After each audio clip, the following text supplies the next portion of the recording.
Bon, après, il y a plein de spots. Ils vont nous dire aussi un petit peu quels sont les bons spots en France après.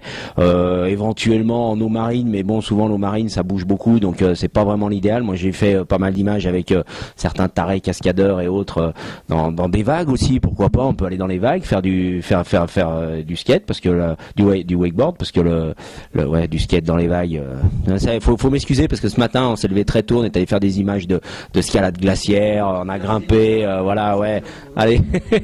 Et puis 500 km dans la journée, tout ça fatigue un peu. Tout ça pour être là à l'heure aujourd'hui. Et puis ouais, donc on peut en faire parce que c'est une vague, ça peut être un super tremplin pour un saut.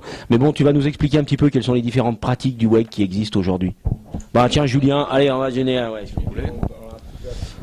Donc les différentes pratiques du wake, il y en a 2, 3 réellement en fait. En tant que discipline, il y a le wakeboard, donc ça se passe derrière une vague, derrière un bateau ou derrière un câble. Il y a une deuxième discipline qui est le wake skate. Alors attends, moi j'étais dans les disciplines vraiment du wakeboard. Typé wakeboard. Alors voilà, donc on a 2 types de disciplines à proprement dit, c'est-à-dire qu'on a le bateau avec sa vague, ouais. Et après on a le câble, où c'est comme un téléski de ski, de snowboard, grosso modo pour schématiser un petit peu les choses.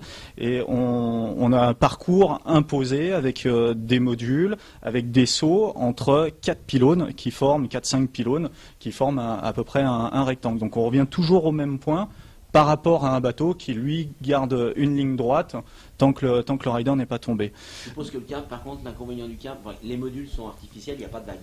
Il n'y a pas de vague, donc ça reflète, il faut une petite technique de blocage, on appelle ça, pour prendre de la vitesse, s'arrêter subitement dans l'eau d'un coup, attendre que la perche commence, voilà, ça a son rôle de traction et de partir avec. Les skieurs ont cette sensation, des fois sur des téléskis, de moins en moins, parce qu'il y a de moins en moins de téléskis, mais dans le temps on avait ces sensations où des fois on se faisait arracher par le câble du téléski. C'est exactement cet esprit-là. Voilà. Le but du jeu, c'est vraiment de trouver cette ambiance, cette sensation, de se faire arracher en l'air et d'essayer d'avoir le vol le plus haut possible.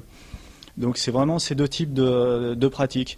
Il n'y a que des avantages, j'allais dire, dans chacune des pratiques, dans le sens où il y en a une qui est assez pure, qui est une vague derrière un bateau. Donc on se sert de la vague pour faire des sauts, c'est un tremplin, donc ça reflète un petit peu comme un kicker.